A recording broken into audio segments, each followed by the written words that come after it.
Comme je ne cesse de te le dire, le Seigneur a qualifié la bonne parole comme le pain de vie, l'eau de vie, parce que c'est cela et c'est le seul moyen par lequel vous pourriez toucher ou être enfant de Dieu. Ceci étant, avant toute chose, nous rendons grâce à Dieu. C'est Dieu qui nous a permis d'être là à cet instant pour lui raffermir notre appartenance et pour lui témoigner toute notre gratitude. Pourquoi? Parce que nous ne sommes pas là par notre propre force. Plusieurs se sont levés une fois de plus ce matin et plusieurs ne sont pas rentrés. Si toi tu as la grâce de m'écouter, de là où tu es, apaise ton cœur et nous sommes en prière.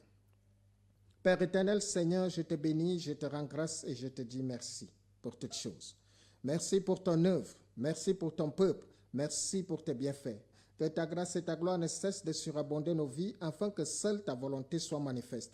Nous ne sommes rien sans toi, c'est toi qui fais de nous ce que nous sommes. Alors bénis la vie de tous ceux qui sont connectés à ce partage. Bénis tous ceux qui sont sur le chemin du retour, que ta gloire seule soit manifeste dans nos vies et que le Saint-Esprit soit notre partage durant toute cette émission. Sois béni, Seigneur Jésus-Christ.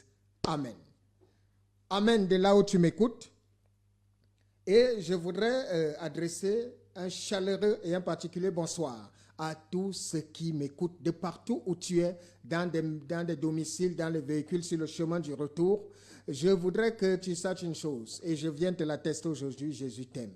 Je vais adresser un chaleureux bonsoir à Maman Marie de l'autre côté d'un colmassin, à toute la team, vous connaîtrez la vérité, à tous les fidèles auditeurs, que le Seigneur vous bénisse abondamment et que sa grâce soit notre partage. Je voudrais que tu saches, comme je te le disais, Jésus t'aime. Tu as souvent écouté cette phrase. On te l'a souvent prêché et tu l'écoutes même souvent. Et de telle sorte que je sais avec conviction que cette phrase n'a plus d'effet dans ta vie. Jésus t'aime, Jésus t'aime. Oui, aujourd'hui je reviens raviver cette flamme dans laquelle tu t'es éloigné pour te dire Jésus t'aime signifie beaucoup de choses. Le premier sacrifice et l'ultime sacrifice qui était fait par le Christ est la réponse à l'humanité de cet amour incommensurable, Dieu se faisant homme. Il est venu pour apporter un espoir, l'espoir qui avait été perdu par la malédiction dans le jardin d'Éden. Tu es poussière, tu retourneras poussière.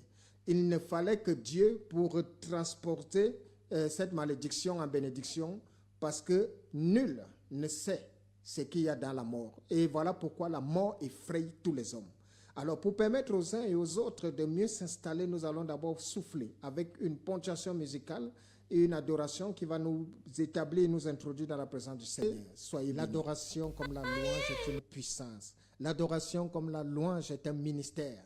L'adoration comme la louange est ce qui a toujours marqué l'amour fidèle entre David et Dieu. Celui qui était toujours là au son des trompettes, qui a appris aux hommes et en disant louez Dieu au cymbales sonores, au rythme des cymbales sonores. Louez Dieu avec le luth et la harpe. Louez Dieu avec les instruments à cordes et le chalumeau. Louez-le avec les cymbales sonores, que tout ce qui respire loue l'Éternel. Vous savez, aujourd'hui, le ministère, l'un des ministères les plus puissants qui puisse exister dans le monde, c'est l'adoration et la louange. Dommage que plusieurs personnes, comme je le dis toujours, Dieu t'a donné un don pour le servir avec. Sache que toi qui m'écoutes, si tu es vivant, c'est pour une cause, c'est pour une raison. La vie que Dieu t'a donnée, ce n'est pas pour toi, c'est pour le servir avec. Et Dieu te donne de son souffle pour que, et de sa sagesse, de son intelligence, pour que tu l'utilises sur terre pour le servir avec. S'il t'a donné une bouche, c'est pour le servir. S'il t'a donné des mains, c'est pour le servir. S'il t'a donné un cœur, c'est pour le servir. Mais nous observons et nous constatons que la rébellion fait partie de l'homme, parce que l'homme est rebelle depuis toujours et jusqu'aujourd'hui. Ceci étant, nous rendons grâce à Dieu et j'espère que vous êtes chaleureusement installés. Je suis le prophète Daniel Bokam. Une fois de plus, je rends grâce à Dieu pour ses bienfaits. Je suis venu pour te parler. Je suis venu pour, une fois encore, t'avertir, parce que nous sommes à la fin de toutes choses. Aujourd'hui, je voudrais attirer ton attention parce qu'il y a des problèmes. Les hommes ont tellement de problèmes. Il y a beaucoup de problèmes dans ce monde. Si toi, ou ce que tu n'as jamais vu, ne dis pas que ça n'existe pas. Ce par quoi tu n'es jamais passé, ne pense pas que ce n'est pas réel. Dans ce monde, il y a des gens qui passent des jours et des jours sans rien manger. Si toi, tu n'as jamais vécu ça, il y a des gens qui vivent ça. Dans ce monde, il y a des gens qui n'ont pas d'abri, qui n'ont pas où poser la tête ou dormir, qui dorment à la belle étoile. Si tu ne connais pas ça, si tu n'as jamais vu ça, il y a des gens qui vivent ça. Dans ce monde, il y a des gens qui n'ont aucun repère, c'est-à-dire ils ont tout perdu. Tout. Ils n'ont ni parents, ni frères, ni enfants. Ils sont seuls dans ce monde. Il y a des choses que si tu n'as jamais vécues, ne dis pas que ça n'existe pas. Si tu n'as jamais vu, ne pense pas que ça n'existe pas. Si toi, tu peux manger aujourd'hui, il y a des gens qui sont incapables de manger. Si toi, tu peux t'offrir des véhicules ou tu peux t'offrir des maisons, il y a des gens qui ne peuvent pas le faire. Alors, il faut toujours rendre grâce à Dieu pour tout cela. Parce que ce que tu as, ce n'est pas par ta propre force. C'est Dieu qui donne. En toutes circonstances, il faut retourner la gloire à Dieu. Je viens parler aujourd'hui, dans cette exhortation, je voudrais attirer ton attention en te disant, qui protège ta vie? Oui, qui protège ta vie. Parce qu'il y a des entités qui protègent des gens et qui protègent des familles. Vous allez voir des gens, c'est des marmites qui protègent des familles et des vies. Il y a la marmite, il y a des canaris, et ceux-là savent de quoi je parle. Il y a des gens qui ont une marmite enterrée dans leur concession familiale, où tous les enfants ont été consacrés, et on leur dit qu'ils sont blindés et protégés par les totems. Il y a des totems dans des familles qui protègent. Vous allez voir, vous arrivez dans une famille, c'est le serpent qui est le totem, il protège tout le monde. C'est un chat qu'on a enterré dans la concession familiale qui est la panthère ou quoi que ce soit. Et on dit non, ça protège. Et aujourd'hui, je viens te poser la question, qui protège ta vie, Dieu ou le fétiche? Qui veille sur toi, la marmite ou Dieu? Parce que c'est des réalités que nous vivons. Oui, c'est des réalités au point où des gens peuvent s'appuyer ou s'accrocher sur des entités qu'ils ne contrôlent même pas, qu'ils ne maîtrisent même pas. Il y a des gens qui y croient. Ils ont des marmites secrètes dans leur concession. Jusqu'ici, tout va bien. Et ils se retransmettent. Tu vas entendre, non, nos grands-parents nous ont laissé cette marmite.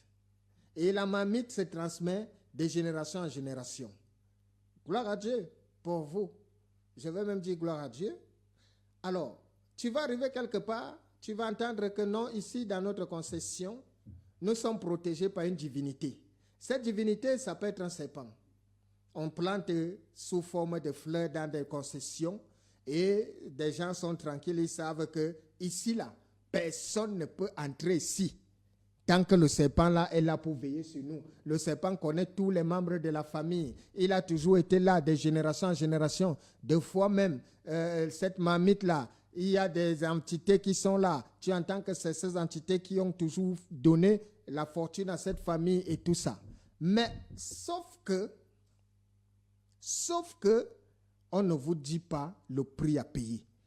Il n'y a rien pour rien. Même Dieu, pour que Dieu puisse vous bénir, il faut des sacrifices. Les sacrifices qu'il faut en Jésus-Christ, c'est une discipline, c'est-à-dire la chair doit mourir pour que l'esprit vive. Et comme ce n'est pas facile que la chair meure, parce que les hommes aiment le monde, les hommes aiment la vie de la chair. Qu'est-ce que la chair propose? La chair propose l'ambiance. La chair propose les plaisirs de la vie. La chair propose beaucoup de choses. C'est pour ça que Jésus nous a dit, vous n'êtes pas du monde bien qu'étant du monde, parce que tous ceux qui sont en Christ ne laissent pas la chair dominer sur eux ou triompher d'eux. Mais au contraire, c'est l'esprit. Parce que l'esprit a des désirs contraires à ceux de la chair. Quand on parle d'esprit ici, on parle du Saint-Esprit, bien entendu. Pas des simples esprits, parce qu'il y a des esprits, des mauvais esprits, qui accompagnent la chair et qui fortifient la chair dans leur posture. Alors, ce qu'on ne vous dit pas, c'est que lorsqu'on vous dit que c'est un fétiche, c'est une marmite qui veille sur vous, vous qui êtes sous l'emprise de cette marmite, écoutez-moi, on vous a dit que de génération en génération, ça se transmet. Et il y a des rituels qui se font. Il y a des rites, on verse toujours, soit c'est du sang des poulets. On vous a dit depuis non, il faut soit vous verser du sang de poulet, quelques colas, vous faites des petites sucres comme ça, on verse un peu d'huile, c'est avec ça que ça se nourrit. D'accord? Et vous faites ça, tout le temps vous voyez des gens, quand quelqu'un a un problème, il va vers l'autel parce que c'est des autels bâtis dans des familles. Alors c'est ça. Il va vers l'autel sacré, il va faire ses sacrifices là-bas, il va avec un poulet, il va avec ci, il va avec ça, et après le problème est résolu. Et on dit, ah, nous, c'est notre tradition ici depuis toujours. Il y a cette mamite, il y a cet autel-là qui veille sur nous. Et quand il y a un malheur qui doit arriver à un enfant de la concession, l'esprit qui veille sur la famille ou le totem vient défendre. Mais vous connaissez la vulnérabilité de la sorcellerie? C'est que tu ne peux être fort que quand tu n'as jamais trouvé un autre sorcier plus fort que toi. Parce qu'à partir du moment où il y aura sur ta route un autre sorcier plus fort que toi, tu tomberas. Et ce qu'on ne vous dit pas, c'est que tu peux donner des colas aujourd'hui, ça passe. Tu peux donner des poulets, égorger des poulets aujourd'hui, ça passe. Tu as l'impression que ta vie, ça dose, ça va. Ce sont ces entités qui veillent sur toi, qui te protègent, qui te permettent d'être là. Par conséquent, Dieu n'a plus de place dans ta vie parce que tu dois tout aux hôtels qui ont été bâtis là-bas. Tu dois tout à la mamite jusqu'à ce que un jour, ça se retourne contre vous et que ça commence à vous décimer. Jusqu'à ce qu'un matin, il commence à avoir des morts inexpliquées dans la famille. Jusqu'à ce qu'un jour, il commence à avoir de la stérilité qu'on n'explique pas dans la famille. Pourquoi? Parce qu'on ne vous a pas dit la vérité. On vous a dit que quand c'est petit, ça ne peut se nourrir que du poulet et que des artifices. Mais lorsque ça va grandir, ça aurait besoin d'être arrosé par le sang humain. Et ce sang humain, vous devrez lui livrer ce sang. Si vous ne lui livrez pas ce sang, il commence à se servir dans une concession. Et vous commencez à voir des gens meurent. Ou vous voyez dans des familles, il y a une maladie, des gens se lèvent, nous on meurt de ci, sans savoir que c'est la mamite ou c'est l'autel qui a été bâti là qui se retourne contre vous. Sachez quelque chose aujourd'hui qu'on ne vous a jamais dit. Tout autel que les hommes bâtissent dans les ténèbres se retourne toujours et décime tous ceux qui se sont prosternés devant elle. Il n'y a rien de saint loin de Jésus-Christ. Si vous êtes engagé à servir les idoles, ces idoles vous détruiront. Si vous êtes où vous avez longtemps, on vous a dit non, chez nous longtemps, on a toujours fait ci ou ça et que ça a toujours marché, sachez que la stérilité que vous vivez ne vient pas de loin. C'est cet hôtel-là qui vous prend vos enfants. Sachez que le manque de travail que vous avez vient de là. Vous allez voir même, des fois, ces entités exigent de prendre une apparence normale, une apparence humaine.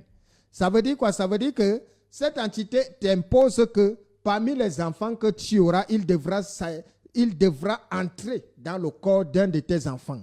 Et vous allez voir, il y a des familles où des gens ont fait des sacrifices du genre. Il y a un enfant qui paraît ne pas être normal. C'est celui-là qui est là où l'esprit entrait en lui. Vous prenez celui-là comme s'il est fou, comme s'il est dérangé, mais pourtant, c'est celui-là qui est le totem de toute la concession. Parce que la divinité a exigé qu'il veut prendre forme humaine. Tout ce qui se confie en des fétiches, sachez que tôt ou tard, vous serez détruits. Tous ceux qui ont des protections chez eux, sachez que tôt ou tard, vous serez détruits. Je vais vous raconter l'histoire de ma famille. Lorsque Dieu m'envoie dans ma famille, j'ai 8 ans. Je vous dis toujours ça. Et je vous dis toujours, c'est parce que le temps nous est imparti. Mais j'écrirai un livre et je prendrai le soin de raconter aux hommes mon histoire avec Jésus-Christ. Je ne suis pas allé vers Jésus-Christ parce que je voulais le servir ou que je voulais l'aimer. Christ est venu à moi, j'avais 8 ans, j'étais qu'un enfant. Je ne savais rien de tout ce qui se passait. Je suis né dans une famille. Mon papa était là, il avait une vie normale, il travaillait, c'était à l'une des structures de la place. Ça va, la vie était belle à mon niveau et tout. Mais seulement un matin, Dieu se révèle à moi. Il me dit, Daniel, je t'envoie sauver ton père, ta mère et toute ta famille. Je n'ai pas compris.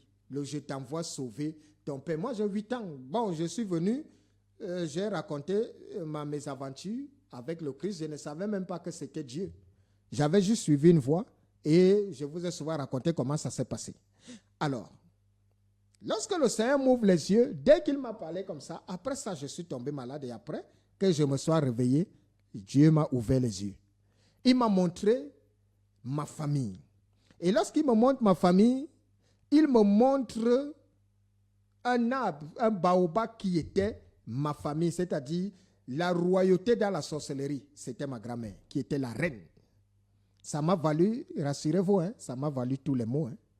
Ça m'a valu la haine de mes oncles. Même mon propre père m'a pris en ennemi lorsque je lui ai dit, le Seigneur me montre et je vois ta mère. Elle est assise sur un trône, la reine dans la sorcellerie. Mon père, il m'a dit, c'est toi le sorcier. Ma mère, parce que sa mère était une femme d'église. Elle était diaconesse à l'EPC. Et son mari était catéchiste. Mais c'était elle, la reine. Personne ne pouvait soupçonner parce que c'était même une femme adulée, une femme que tous les hommes envoyaient leurs femmes prendre des conseils chez ma grand-mère.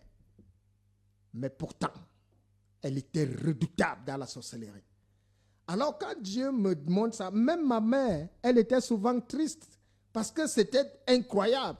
Et elle venait toujours me demander, est-ce que tu n'es pas sûr que c'est quelqu'un qui prend l'apparence de ta grand-mère? Moi, j'ai 8 ans, je lui dis, ce que je vois là, c'est elle que je vois.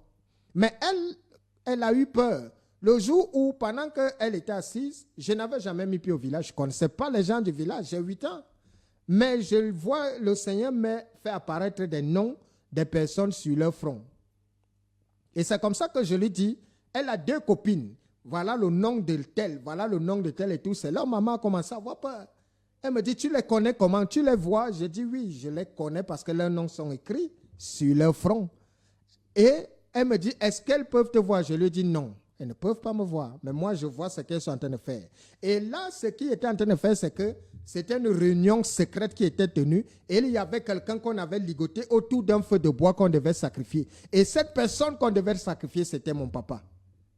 C'était lui le sacrifice. Elle devait le sacrifier. Et c'est là où Dieu vient m'ouvrir les yeux pour me dire, voilà. Et quand Dieu se révèle à moi, il m'a dit, c'est par toi que la paix régnera dans cette famille. C'est toi qui amèneras cette famille à une hauteur. Celui qui n'écoutera pas ce que tu diras, ou si cette famille ne t'écoute pas, alors ils périront. Peuple de Dieu, j'avais 8 ans. Aujourd'hui, ils ne m'ont pas écouté. Et cette famille est détruite. Alors, à un moment donné, il y avait mes oncles, mes tantes, qui sont allés s'attacher des services des marabouts. Et chaque marabout venait implanter des serpents dans leur domicile pour leur dire que c'est la protection. Il fallait voir comment ils gesticulaient. Et ils ont commencé à mettre la pression à mon défunt papa pour lui dire, il faut aussi que toi tu mettes une protection là-bas. Et comme ils savaient que j'étais là, il leur disait non, il y a Dieu qui est là-bas et tout ça. Et il disait non, c'est vrai qu'il y a Dieu, mais il faut toujours, on ne sait jamais. Et jamais. Et quand il venait un peu pour parler de ça, je lui disais toujours, si tu essayes, tu meurs le même jour. Parce que là, ici, c'est un lieu très saint. La demeure de Dieu, c'est ici. Et Dieu a choisi cette maison pour sa gloire. Alors, est-ce que vous savez qu'aujourd'hui, cet totem que chacun a mis, les a tous détruits? Pour te dire que tout ce que le diable ou les hommes peuvent créer, ça finit mal. Tout ce que vous voyez dans ce monde-là, rentrez dans la sécurité avec Dieu. Tout ce qui se fait sous la présence et le contrôle de Dieu finit toujours bien. C'est souvent difficile au début. C'est souvent douloureux, mais c'est pour ça. Parce que avec le diable, ça commence toujours bien. Il ne vous montre jamais la vérité. Il ne vous montre pas la fin. Avec Dieu, la différence c'est que quand vous venez à Dieu, il vous montre la fin. Il ne vous montre pas le commencement. Dieu ne te montrera jamais ce par quoi tu vas passer pour être grand ou pour arriver. Le diable, lui, quand il vient, il te miroite d'abord un bonheur au début. Il te met en confiance en condition. Tout ce qui pactise avec le diable, là, c'est que vous entendez que quand la nuit tombe là, il y a des gens qui ne dorment pas. C'est des réalités. C'est des réalités. Ils subissent les assauts parce que Dieu, lui, il a des enfants. Le diable a des adeptes. Le diable n'a pas d'enfants. Il a des adeptes et des esclaves. Si tu viens pactiser avec lui, tu n'es pas dans ses grâces. Le jour où, parce que le diable ne pardonne pas, il ne connaît pas le pardon. Le jour où tu commets une bévue, il te remplace, il t'élimine. Or, Dieu, lui, il pardonne. Quand tu peux commettre des gaffes et tout, Dieu lui pardonne toujours à partir du moment où tu es son enfant. Et je voudrais donc attirer votre attention en vous disant que le manque de prière expose les hommes aux attaques sataniques. Et qu'est-ce qu'on retrouve dans les attaques sataniques? On retrouve des maladies mystiques. On retrouve des situations de blocage où quelqu'un vit une situation où il est bloqué à tout niveau. Ça, parce que vous n'avez pas une prière. Alors les ténèbres vous atteindront et vous détruiront. Le manque de foi t'expose à la honte. Et dans la honte, que trouvons-nous? La stagnation. Oui, parce que lorsque tu ne sais pas Dieu, lorsque tu n'as pas foi en Dieu, tu iras ou tu seras au même endroit, tu stagneras.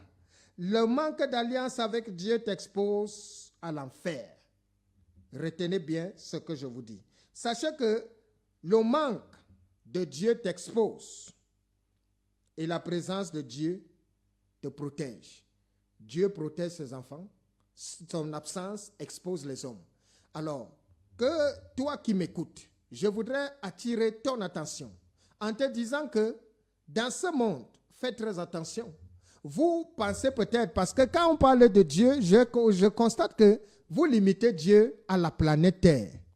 Tout le monde pense que le pouvoir de Dieu se limite à la Terre. La Terre. Il y a combien de planètes? Qui a créé toutes ces planètes? Sachez que c'est Dieu qui les a créées. Il y a des planètes où les hommes ne sont et n'iront jamais. Il y a quoi dans ces planètes? Dieu seul. Le créateur de l'univers, c'est Dieu. Alors, pendant qu'on parle de l'univers, les hommes, peut-être, ils oublient souvent et se disent seulement, oui, Dieu a pris la terre. Il a mis les hommes là-bas. Il a dit, ça, c'est là-bas. C'est un endroit qui sera propice pour vous accueillir, vous recevoir. Maintenant, il y a d'autres planètes. Il y a quoi à Neptune? Il y a quoi à Saturne? Il y a quoi à Jupiter? Il y a quoi à Mars? Il y a quoi à Vénus? Il y a des choses aussi là-bas. Alors, si vous êtes conscient que Dieu est le créateur de toutes choses et que vous ne le savez pas, vous êtes en danger. Parce qu'à la lumière de toutes choses, peuple de Dieu, toi qui m'écoutes, je viens t'informer et je viens te dire que nous sommes à la fin des temps. Nous sommes à la fin des temps et par conséquent, que les uns et les autres se réveillent. Que les uns et les autres puissent s'activer parce que les temps sont mauvais. Parce que nul ne sait la mort. La mort est partout. La mort est tout autour de nous. La mort est à nous. Les hommes craignent la mort. Pourquoi tout le monde craint la mort? Qu'est-ce qu'il y a dans la mort qui effraie les hommes? Vous allez voir un homme, il est puissant. Il a le pouvoir. Il a la gloire. Il a l'argent. Mais face à la mort, le pouvoir est incapable de le sauver. Face à la mort, l'argent est incapable de le sauver. Face à la mort, la gloire est incapable de le sauver. Vous allez voir un homme, il est jeune, vigoureux, fort aujourd'hui. Tous les vieillards que vous rencontrez ont été des jeunes hier. Ils étaient forts. Regardez le cycle de la vie d'un homme. Vanité des vanités. Tout est vanité. Et la seule chose qui t'est dite, c'est que en Jésus-Christ, tu es sauvé. Pourquoi? Parce que quand Jésus est mort, il est allé ouvrir un passage. Parce que la mort était la fatalité et la finalité. Mais la mort de Christ a ouvert un passage qui permet que la vie recommence. Et la vie qui recommence là-bas est une vie éternelle maintenant. J'expliquerai mieux parce que c'est des enseignements.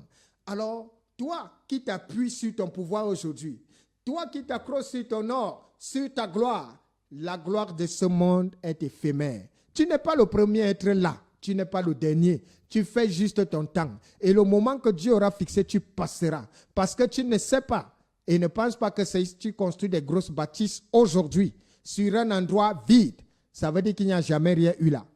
La terre, elle tourne.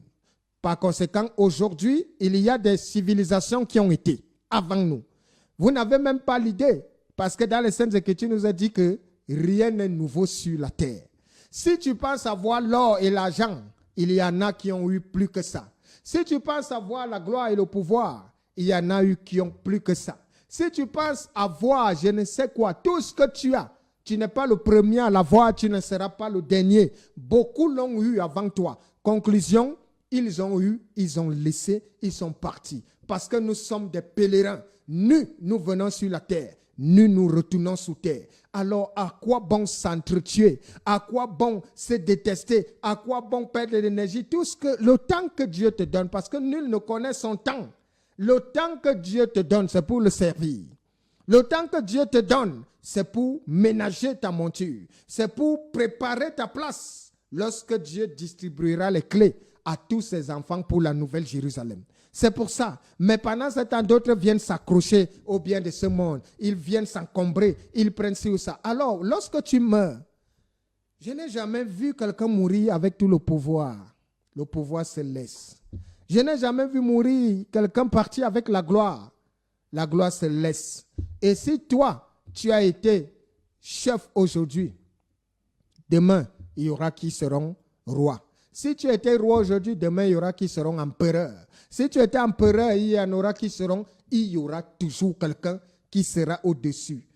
Pour que tu comprennes que vanité des vanités, tout est vanité. Ceci étant, nous allons prendre une deuxième ponctuation musicale afin de passer au message pour permettre aux uns aux autres de pouvoir bien s'installer pour pouvoir être affermis dans la présence de notre Seigneur Jésus-Christ.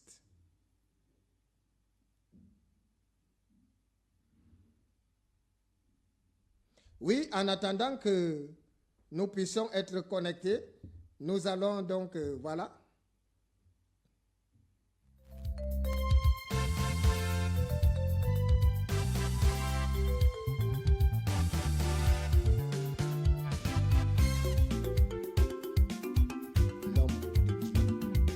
Alors aujourd'hui, peuple de Dieu, le Seigneur m'envoie t'entretenir. Je suis venu pour parler aux orphelins, je viens parler aux veuves. Aujourd'hui, que toutes les veuves qui m'écoutent et vous qui écoutez cette émission, partagez cette émission particulièrement aux orphelins et aux veuves, car je viens vous parler de la part de Dieu. Et ceci étant, nous allons lire le livre d'Exode, chapitre 22, du 21e verset au 23e. En voici la teneur. Exode 22, 21 à 23. En voici la teneur. Tu ne maltraiteras point l'étranger et tu ne l'opprimeras point, car vous avez été étrangers dans le pays d'Égypte. Tu n'affligeras point la veuve ni l'orphelin. Si tu les affliges et qu'ils viennent à moi, j'entendrai leurs cris. Ma colère s'enflammera et je vous détruirai par l'épée. Vos enfants deviendront, vos femmes deviendront veuves et vos enfants orphelins. Amen. Alors, j'étais de disant que aujourd'hui particulièrement, je suis venu prier avec les veuves et les orphelins et je suis venu parler à toutes les veuves du monde, à tous les orphelins. Pourquoi? Parce que j'entends souvent partout, tout le monde sait d'ailleurs, plus que même dans les Saintes Écritures, Dieu a parlé au travers de ses serviteurs une fois sur les veuves et les orphelins. Dieu a mis un appui et un accent particulier sur la façon dont nous devons traiter les veuves et les orphelins. Dieu a demandé, faites attention, si vous avez face à vous une veuve ou si vous avez face à vous un orphelin ou des orphelins et que vous les opprimez, s'ils crient à moi, je vais vous détruire. Et la destruction par laquelle je vais d'abord agir, c'est que vous qui avez opprimé la veuve, vous qui avez, vos femmes deviendront aussi veuves. Vous qui avez opprimé les orphelins, vos enfants seront orphelins. Alors, aujourd'hui, on a l'impression que cette parole de Dieu n'a pas d'effet, ou que Dieu n'accomplit pas ou ne réalise pas ses promesses. Pourquoi? Parce que les veuves souffrent et les orphelins sont abandonnés, délaissés à leur propre sort. Dès qu'une femme devient veuve, le jour où son mari, son compagnon décède, à ce moment-là, il y a des familles ici où les veuves sont en souffrance, où les orphelins sont en perdition. Pourquoi? Parce que leur plus grand malheur, c'est d'avoir perdu leur père, leur géniteur. Leur plus grand malheur, c'est que celui qui les protégeait, qui apportait de la nourriture sur table, n'est plus là. Et c'est à partir de ce moment que les vrais masques sont tombés. Il y a des familles où c'était le papa qui faisait tout et qui s'occupait même de ses frères. Mais quand il est mort, ses propres frères se sont retournés contre ses enfants. Il y a des familles où le papa a envoyé des enfants de ses frères à l'école. Et lorsqu'il n'est plus là, ses frères sont devenus des personnes. Personne ne s'occupe de ses orphelins. Personne ne s'occupe de ses veuves. Et pourtant, quand le papa était vivant, il a tout fait pour eux. Il les a soutenus. Il les a aidés. Aujourd'hui, sa veuve est en souffrance. Ses orphelins sont éparpillés. Ces orphelins qui ne pouvaient plus aller à l'école parce que leur père est mort sont devenus des grands brigands aujourd'hui. Ces veuves qui étaient des femmes pieuses, certaines sont jetées dans la prostitution. Certaines se retrouvent à faire des choses difficiles, à se retrouver à faire des choses compliquées, à travailler même pour apporter du pain sur la table. En dépit de tout ça, elles sont opprimées. Même chez les hommes chez qui elles travaillent, elles sont là pour faire le ménage parce qu'elles sont veuves, elles sont humiliées, parce qu'ils sont orphelins, ils sont chassés, rejetés. À vous qui faites ça aux orphelins et aux veuves, écoutez, je vous parle de la part de Dieu aujourd'hui. Arrêtez maintenant. Ayez la crainte de Dieu. Si vous maltraitez une veuve, si vous opprimez un orphelin, la même façon vous avez maltraité une veuve, votre femme, vos femmes deviendront aussi des veuves. Et si c'est des femmes qui maltraitent des orphelins, de la même façon vous maltraitez ces orphelins parce qu'ils n'ont plus leurs parents, vous aussi, vos enfants vont vous perdre et vous allez connaître. Vous ne serez même plus là pour savoir et vos enfants vont payer le prix fort. Parce qu'aujourd'hui, vous oubliez une chose. Dieu a dit qu'il punit jusqu'à la 4e génération. Il y a des enfants qui souffrent aujourd'hui parce qu'ils payent le prix des erreurs de leurs parents. Vos parents ont passé le temps à faire du mal aux gens. Vous êtes orphelins aujourd'hui et on vous retourne l'appareil. Alors je viens prier, Seigneur, pour toutes ces veuves et ces orphelins. Mais cependant, on a l'impression que les veuves souffrent, les orphelins, mais Dieu reste silencieux. Pourquoi? Alors que dans sa parole, il dit qu'il est le père des orphelins et le mari des veuves. Je vais relire pour attirer l'attention de tous ces orphelins, de toutes ces veuves. Dieu a dit, tu n'affligeras point la veuve ni l'orphelin. Si tu les affliges et qu'ils viennent à moi, j'entendrai leurs cris.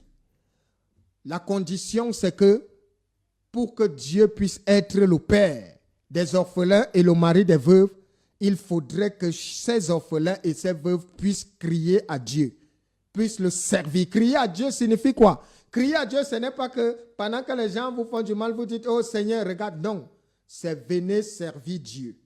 Pourquoi? Parce que si vous ne venez pas servir Dieu, Dieu ne s'occupera pas de vous. Vous ne le reconnaissez pas comme votre protecteur, comme votre bouclier. C'est un peu comme ceux qui n'ont pas la foi en Dieu. Si vous n'avez pas de foi en Jésus-Christ, ne vous attendez pas à des bénédictions de sa part. Si vous ne servez pas Dieu, n'attendez rien de lui, il ne fera rien pour vous. Si on ne vous a jamais dit ça, je vais vous choquer, je vais vous dire la vérité. Si vous pensez que Dieu est là seulement pour que quand quelqu'un a des soucis, il vient, il dit ce qu'il veut dire, non. Dieu fait plaisir à ceux qui le reconnaissent comme Dieu. Alors, vous qui êtes orphelins, vous qui êtes des veuves, confiez-vous à Dieu. De telle sorte que si jamais votre droit est bafoué, que Dieu se lève dans la vie de celui qui vous a opprimé. Si vous n'apportez pas et ne venez pas devant la présence de Dieu, alors je vais vous dire pourquoi vous restez dans cette souffrance. Pourquoi vous, dans cette situation, Dieu ne se manifeste pas. Dieu n'est pas le Dieu des orphelins et de tous les veuves. Il est le Dieu de tous ceux qui crient à lui. Est-ce que quelqu'un m'entend? Et je voudrais que ces veuves et ces orphelins puissent écouter ce que je dis aujourd'hui. Dieu dit à condition qu'ils crient.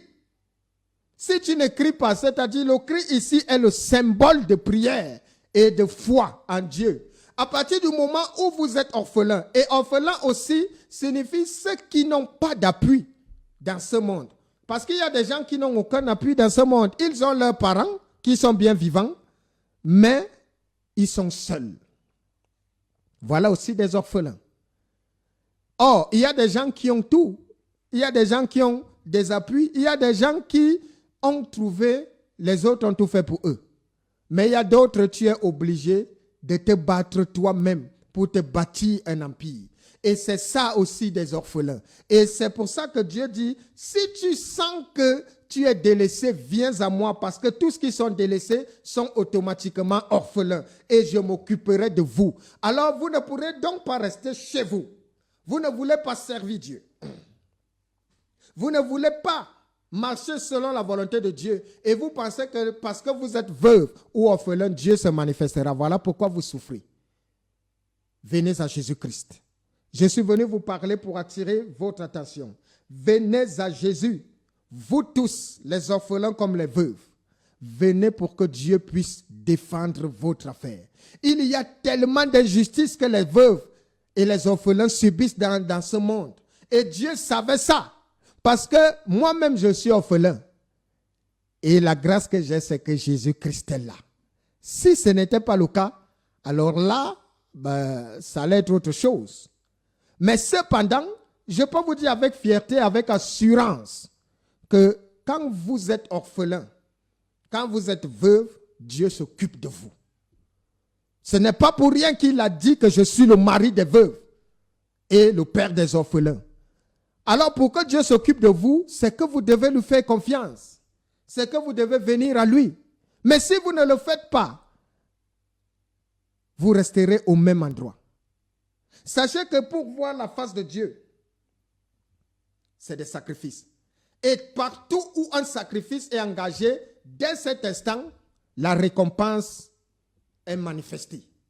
Partout où il y a un sacrifice engagé, la récompense est manifestée.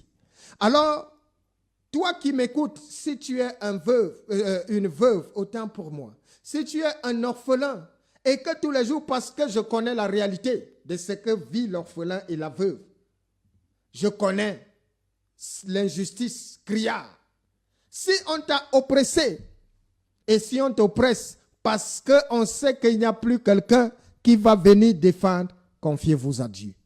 Et vous verrez que en Jésus-Christ, oh là là, je vais vous dire, depuis que le Seigneur m'a appelé à son œuvre, j'ai observé deux éléments qui accompagnent Dieu. Deux. Il y a plusieurs, mais les premiers éléments qui ont captivé ma personne et qui me font craindre Dieu. Deux éléments. Depuis que Dieu m'a appelé à son œuvre, la première chose que j'ai constatée et observée de Dieu, c'est sa fidélité. Dieu est fidèle. Si vous voulez voir la gloire de Dieu, faites-lui confiance. Dieu est tout ce qu'il y a de fidèle. Dieu n'abandonne jamais un homme. Si vous venez devant la présence de Dieu avec un problème, quelle que soit la nature, restez-y. Ne quittez jamais devant la face de Dieu s'il ne vous a pas encore répondu. C'est une erreur.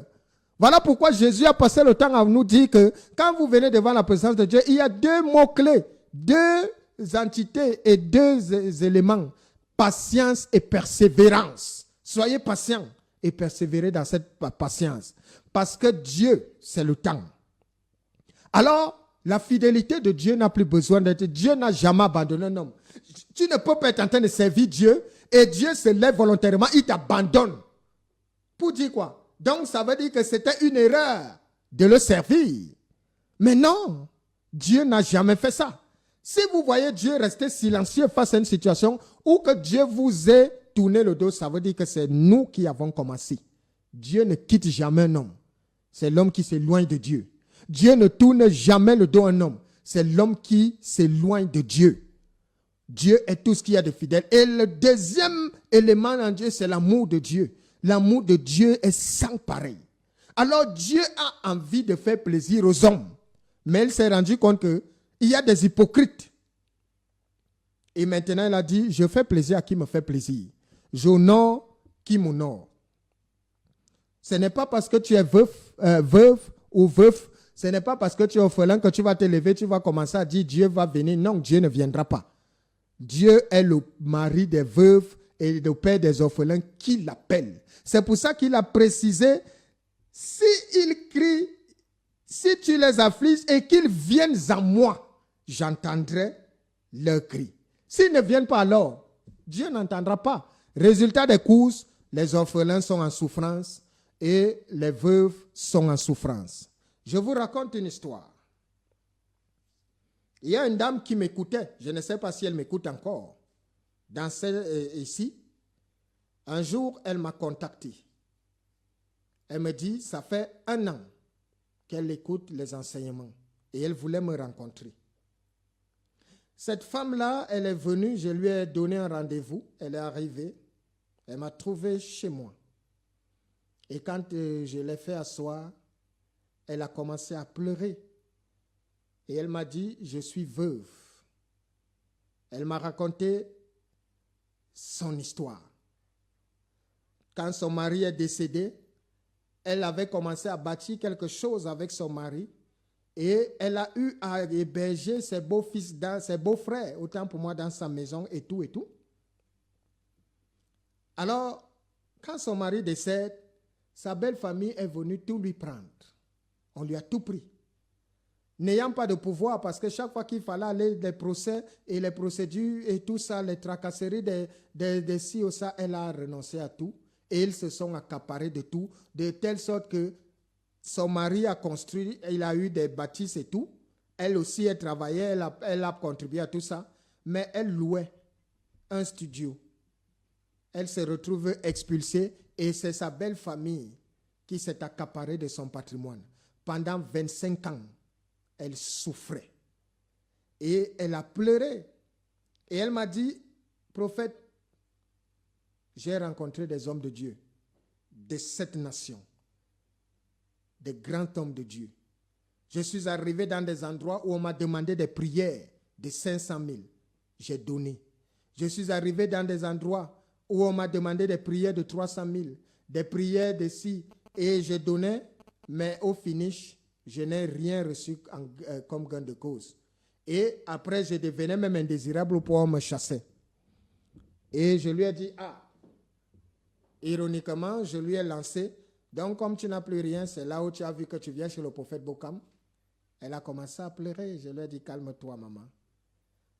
Prends une feuille. Prends un bic. Aujourd'hui, tu sais ce que nous allons faire? Nous allons déposer une plainte devant la face de Dieu. Écris ton problème que tu as là et laisse-le-moi sur un papier. Format, je vais poser cette plainte devant la face de Dieu. Dieu a dit qu'il est le mari des veuves et le père des orphelins. Elle a fini de rédiger sa doléance là. Et quand elle devait partir, elle s'est levée, elle a ouvert son porte-monnaie. Elle a sorti un billet de 5 000 francs.